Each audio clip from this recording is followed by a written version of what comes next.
Hi everyone.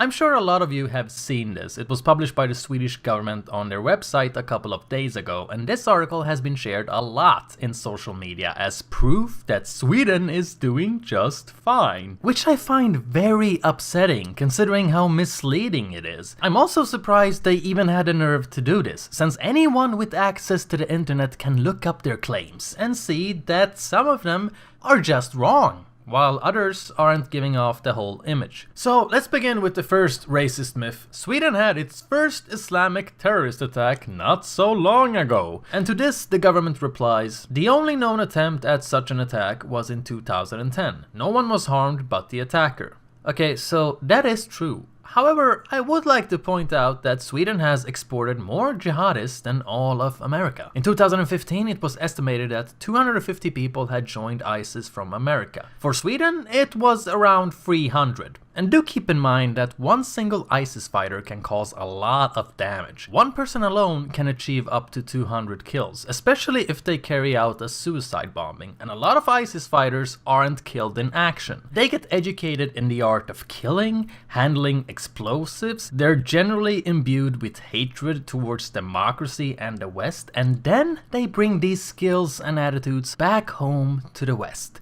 When they return, they aren't punished by Sweden. It's not illegal to be an ISIS member here. If the National Security Police suspect that someone will be joining ISIS, all they can legally do is to give them a phone call and ask them for a meeting that the person isn't even legally obliged to attend. Sweden has been aware of the jihadist problem for a long time, yet it wasn't until the spring of 2015 that Gothenburg, the city having the most problems with this, assigned coordinators to work against violent extremism. That was the first time it happened in Sweden. Granted, we did assign Mona Sahlin as a national coordinator against terrorism in the summer of 2014, but all she'd managed to accomplish in a year is a hotline for the jihadists' relatives. This is lethal neglect by our authorities. When ISIS fighters return, they're not punished or stripped of their citizenships, because they claim it's hard to prosecute someone for war crimes abroad. So instead, we've seen suggestions by our politicians to give them therapy, housing, and internships. In 2016, it was revealed that 140 Swedish citizens had returned after fighting for ISIS, and several municipalities are going to handle this by giving them tax-funded driver's licenses and helping them out with jobs and housing. So Sweden might not have had its own terrorist attack yet, but it certainly has exported terror to other countries. Also, it's been revealed that Swedish humanitarian aid once went to Al-Qaeda allies in Syria.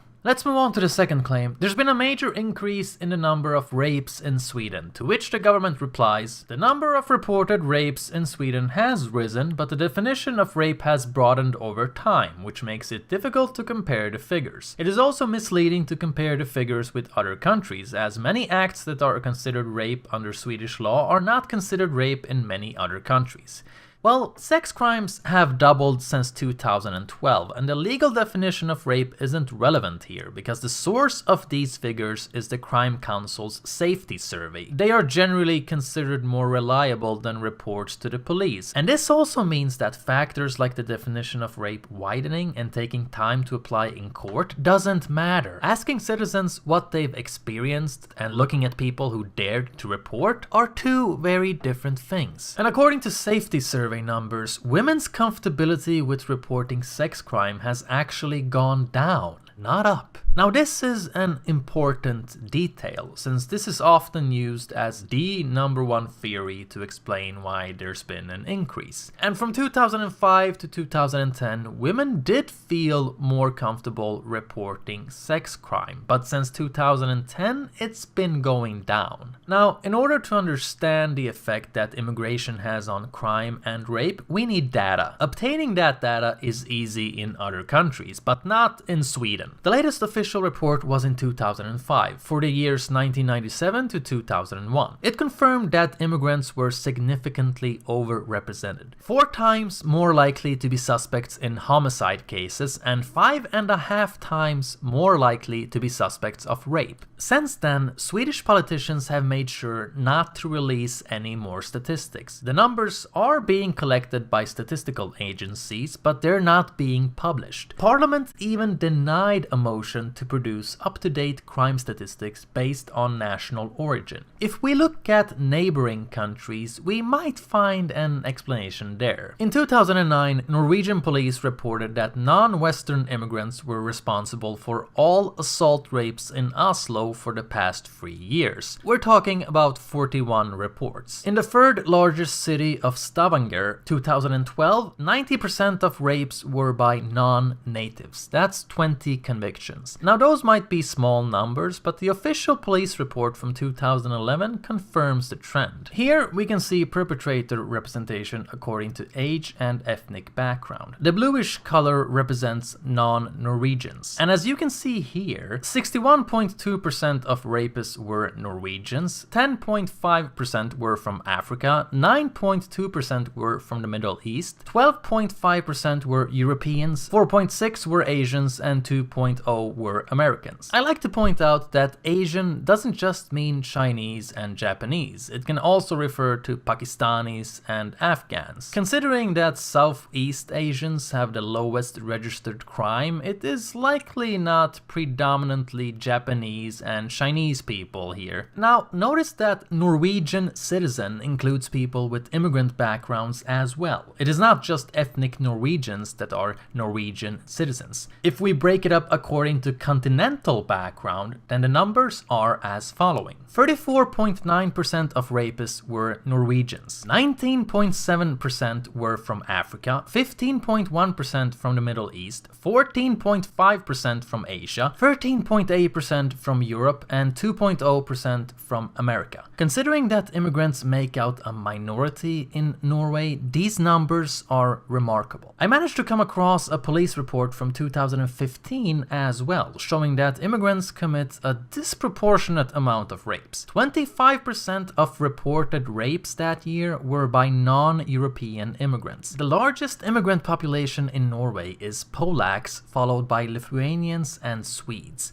That's saying something. 82% of victims were born in Norway. Ethnic Norwegians make out 83.7% of the population as of 2016. Looking at these stats, you can do some quick math and realize that Africans make out 1.6% of the entire population. If you add Asians, that's 5.4%. And together, they account for roughly 25% of all rapes in the entire country. That's not a small overrepresentation. This gives an indication to why the government isn't interested in updating the report from 2005. In Sweden, we simply do not know what percentage of sex crimes and murders last year were done by immigrants, because the government doesn't want us to know. And on their website, they have the nerve to claim that we have nothing to gain from covering up statistics and facts, except for your reputation and all your credibility, since you're the ones who have been vouching for uncontrolled mass immigration to Sweden the past decade. You're the ones who haven't made it mandatory to deport criminal immigrants. You think age testing is racist, and you refused to do border ID controls until 2016.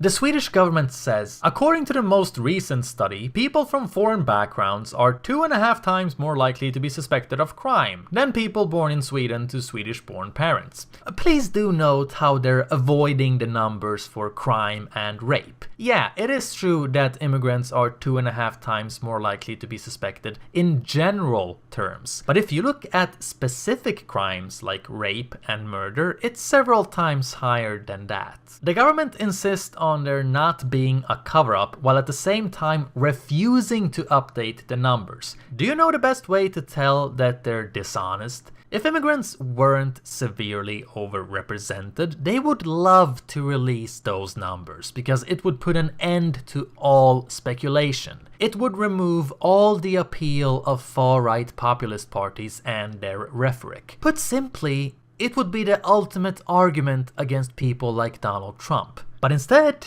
you're just fueling far-right populism with your lack of transparency. On the government's website, they claim that in a later study, researchers at Stockholm University show that the main difference in terms of criminal activity between immigrants and others in the population was due to differences in socio-economical conditions in which they grew up in Sweden. And yet, the official report from 2005 clearly states on page 21 that the overrepresentation remains even after controlling for these factors. Claiming that poverty is the cause of rape is really offensive to all women who've been raped by middle-class men. On the website, they also say the studies show that the majority of those suspected of crime were born in Sweden to Swedish-born parents. The studies also show that the vast majority of people from foreign backgrounds are not suspected of any crimes. Yeah, because that needs pointing out. It's not like it's obvious that the majority of immigrants are cool people. It still doesn't change the fact that a minority of bad apples can cause a huge amount of damage. Just look at the city of Uppsala, for example. Most unaccompanied refugees are doing fine. They have jobs, none of them are doing crime, half of them have driver's licenses. This is a good thing. But then there's around 90 heroin addicts that are behind the majority of all robberies. This is really exemplary of how a minority of bad apples should not be underestimated. Nobody is disputing the fact that Swedish people commit crimes. The issue here is how disproportionately overrepresented certain immigrant groups are. Individuals from North Africa and the Middle East have the highest registered crime. Western Europeans, Southeast Asians, and Americans have the lowest registered crime. The big question here is, if we already have a rape problem with ethnic Swedes, why make it even worse through the import of more rape? The majority of immigrants don't rape, so they wouldn't suffer from in-depth research into this overrepresentation. They wouldn't suffer from people looking at what can be done to improve screening of potential criminals. I mean, what kind of an outlook do you have on immigrants if you think that this type of research would be somehow offensive to immigrants? You're basically implying that all immigrants are criminals. When someone wants to talk overrepresentation and your first instinct is to shout, "Well, Swedish men rape too," that clearly shows you're arguing from a sense of nervous pseudo-morality, not a thirst for knowledge. The Swedish government also says, Sweden is an open society governed by a principle of public access to official documents. Oh, really? So that's why a man was denied a job at the Central Bureau of Statistics, because he once wrote debate articles about immigration, using numbers from the Central Bureau of Statistics. Sweden is a peaceful version of North Korea. You're not gonna go to jail for speaking your mind here, but there are social consequences. Losing your job and friends are some of them. The award-winning journalist Tim Pool went to Sweden and noted how afraid Swedes were of the social repercussions for speaking up about these issues. It was really hard for him to find anyone who would appear on camera with their face and identity. That really says something, okay? Moving on to the next claim. In Sweden, there are a number of no-go zones where criminality and gangs have taken over and where the emergency services do not dare to go. To which the government responds, no. In a report published in February 2016, the Swedish Police Authority identified 53 residential areas around the country that have become increasingly marred by crime, social unrest, and insecurity. These places have been incorrectly labeled no-go zones. What is true, however, is that in several of these areas, the police have experienced difficulties fulfilling their duties. But it is not the case that the police do not go there or that Swedish law doesn't apply there. Okay. As I explained in a previous post on my English blog, the only reason they don't call it no-go zones is because the police will drive in anyway and get showered with rocks and potentially riots. When it comes to the term no-go zones, you're not trying to say that some places are impossible to visit for everyone at all times. I mean, it's enough that there's neighborhoods under such high control by criminals that ambulances and fire trucks can't enter without police escort. So when the Swedish government says no to the statement that emergency services don't dare to enter, they're full of shit. In fact, here's an interview with the head of the Swedish Ambulance Drivers Union. Take a look at what he has to say. Jag frågar dig, Gordon, jag vet att din fackförening har krävt militär utrustning för att skydda ambulanspersonal vid utryckningar. Vad är det för utrustning? Det tåget har gått, polisen har löst det själva. Vi har inte fått något gehör i den frågan. Men däremot så jobbar vi fortfarande med lättare skydd i form av skyddsvästar och hjälmar. Och vad är det för situationer när man som ambulanssjukvårdare eller ambulansförare behöver skyddsväst eller hjälm? När vi går in i riskområden eller vi kan tänka oss att det kan uppstå fara. Det handlar ofta om de här riskområdena vi har i Sverige, så kallade no-go zones. Du nämner det här begreppet no-go-zoner. Tycker du att det är befogat i ert arbete att tala om no-go-zoner? Ja, jag tycker det. Jag vet att det är känsligt och lite kontroversiellt, men för oss är det ju egentligen verkligen no-go. För vi har ju direktivet att vi ska inte egentligen gå in i farliga situationer. Och det är vi också tydliga med. Men ibland så hamnar man där i alla fall. Och då känns det ju bra om man har ett adekvat skydd. Områdena blir fler och fler och spridningen blir större och större. Vi ser ju en ökning. I de här områdena så är det alltid viktigt att vi har ett högt risktänkande och att vi får personskydd. Så att det blir fler områden, säger du, och en eskalering av hotfullheten och våldet? De rapporterna vi får in från medlemmar och det vi kan inhämta från andra. Vi kan bli hindrade från att komma in. Vi kan bli blockerade från att komma ut. Fordon kan saboteras på platsen. Kan bli utsatta för direkt våld, fysiskt våld så att säga. På några sekunder kan det vända till direkta angrepp mot fordon eller mot oss. Det kan vara frågan om stenkastning, absolut. Och det kan ju även vara värre. Det förekommer ju även handgranater har kastats mot poliser och liknande. Så. Händer det att ni då hamnar i underläge och måste backa ut?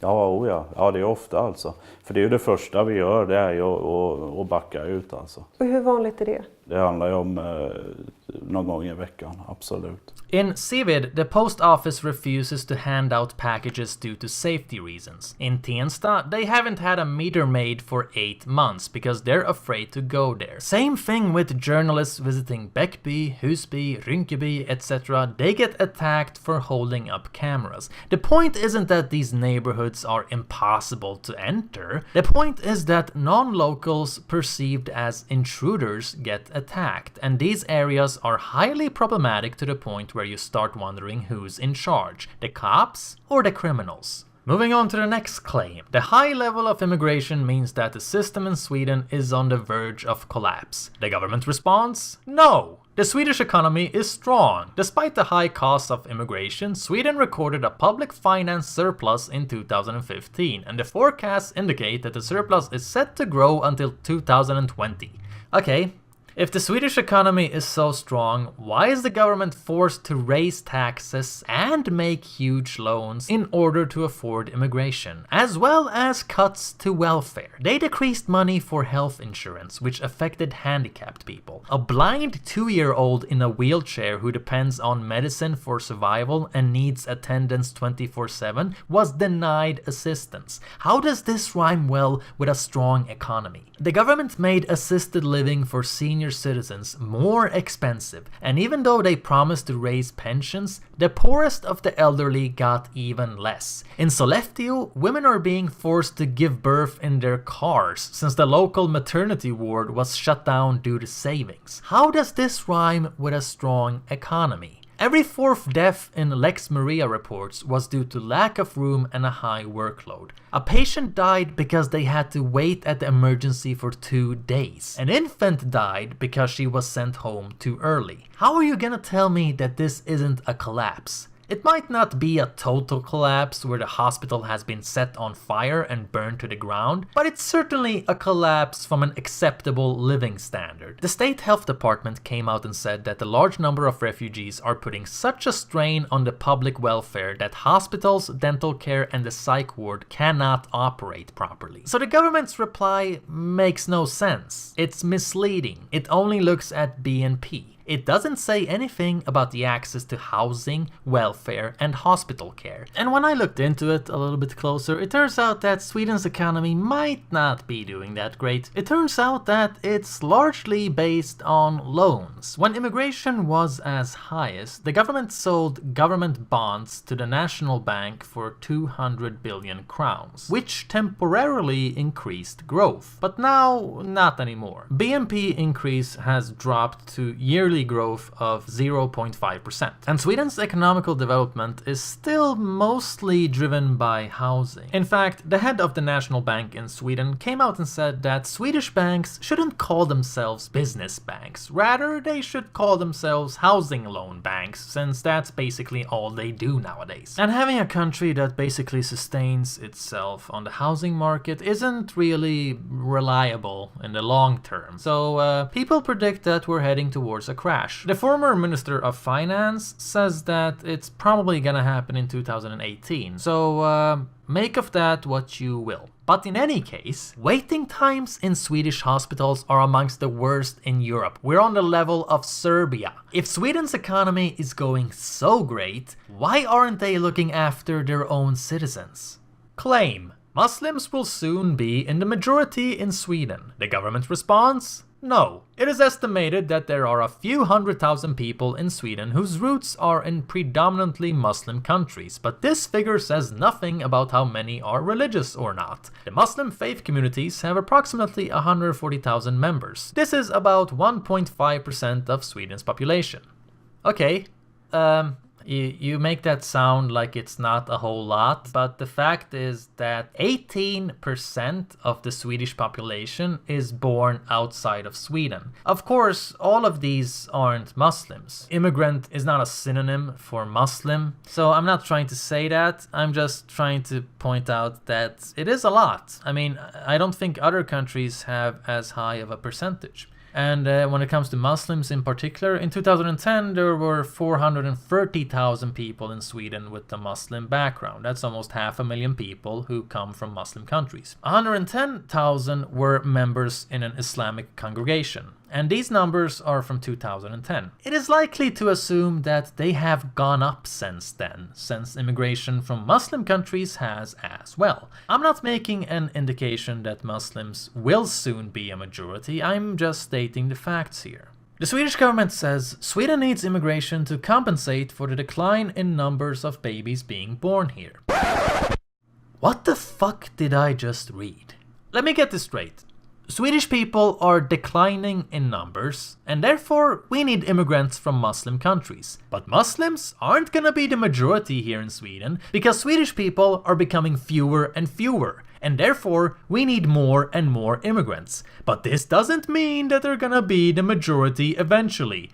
Yeah, that totally adds up. The government claims that they need immigration in order to keep the economy going, and at the same time they claim that they have nothing to gain from covering up negative aspects of the migration policy. To me, this really says it all. And it's also worth mentioning that they're blatantly wrong. Without immigration, Sweden lies on a stable level of 2.01 in cohort fertility, or in layman terms, about 2 children per woman. The population isn't increasing by much, but it's also not decreasing. More people are born here than there are dying. And also, an aging population might lead to more people having to support more people, but immigration also means that more people have to support more people, because even immigrants grow old eventually. So that whole argument that we need to import migrants so that we have someone who can take care of the elderly, that argument doesn't add up. I do not believe that Sweden's immigration policy is about being humanitarian. If it was, Sweden wouldn't have decreased humanitarian aid to millions of people so they can import a couple of thousand refugees into Sweden, because that's what happened. In 2015, 8 billion Swedish crowns was taken out from the humanitarian aid budget and spent on asylum immigration instead, the majority of those refugees being males. The Red Cross food package can last a family in a refugee camp for a whole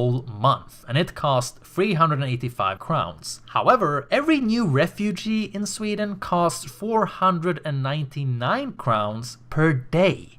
I think that you can imagine the humanitarian disaster here. And yet, when interviewed by Public Service, the humanitarian aid minister explained that she found this morally justifiable. In 2016, the government also cut down on humanitarian aid for various health organizations that combat AIDS, tuberculosis, and malaria. These organizations were already promised $300 million, but when that money suddenly disappeared, 159 organizations chose to protest.